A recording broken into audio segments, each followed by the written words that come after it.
Dans le cadre du CPER, j'ai travaillé sur la place du tourisme en France.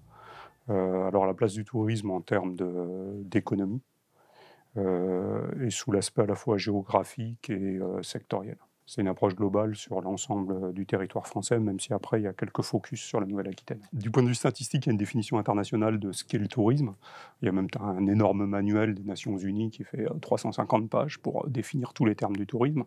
Donc ça, c'est extrêmement précis. Et c'est ce qui est valable en France, hein, comme dans les autres pays du monde. Donc sur cette base-là, il y a des statistiques qui sont élaborées.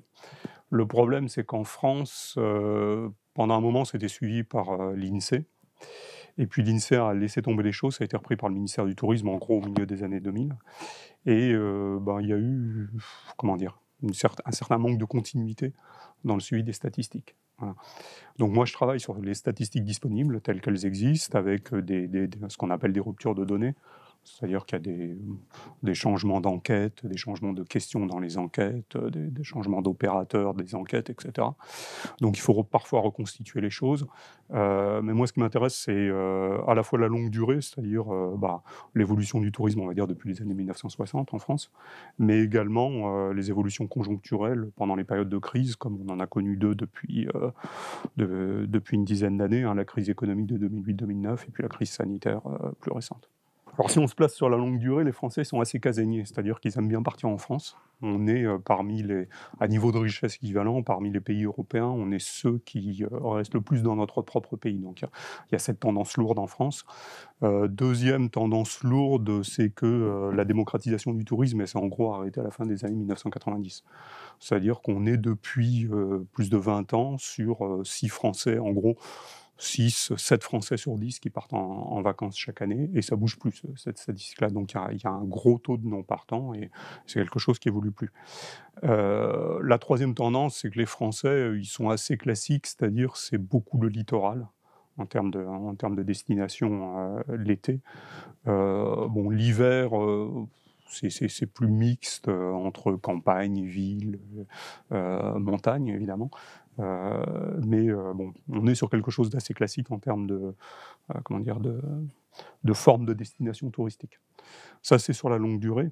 Quand on se place sur, mettons, ce qui s'est passé depuis la crise du Covid, alors la crise du Covid, évidemment, a coupé tout l'aspect international du tourisme. Et pour les Français, alors les Français, j'ai dit qu'ils étaient casaniers. En gros, le tourisme à l'étranger, c'est, allez, on va dire en étant large, 20% du tourisme des Français. 80% se passe en France. Donc ces 20%-là, ils sont, ils sont retournés sur le territoire français. Enfin, ils sont restés plus exactement sur le territoire français plutôt que d'aller à l'étranger. Il y a cette première interrogation. La deuxième interrogation, c'est sur, je dirais, des types d'hébergements touristiques. C'est-à-dire les hôtels ont globalement fermé pendant la crise sanitaire, donc les Français sont rabattus sur d'autres éléments, des appartements loués à des particuliers, etc. Est-ce que ça va changer? Puis la troisième chose qui est de nature un petit peu différente, c'est le tourisme d'affaires. Le tourisme d'affaires, évidemment, a été complètement stoppé pendant la période de Covid, mais le développement des visioconférences, ou des réunions en visio, fait qu'il y a un gros doute sur la reprise de ce tourisme d'affaires. Pour le moment, ça ne repart pas, quoi. Il y a peut-être un changement structurel des entreprises qui ont découvert que c'était une grosse source d'économie. C'est aussi valable, entre parenthèses, pour les universités qui ont fait des grosses économies sur les déplacements des universitaires là-dessus. Et là, il y a peut-être aussi un changement structurel, mais c'est encore trop tôt pour vraiment voir si ça va être une reprise lente ou si vraiment là, il y a un changement de comportement sur le tourisme d'affaires.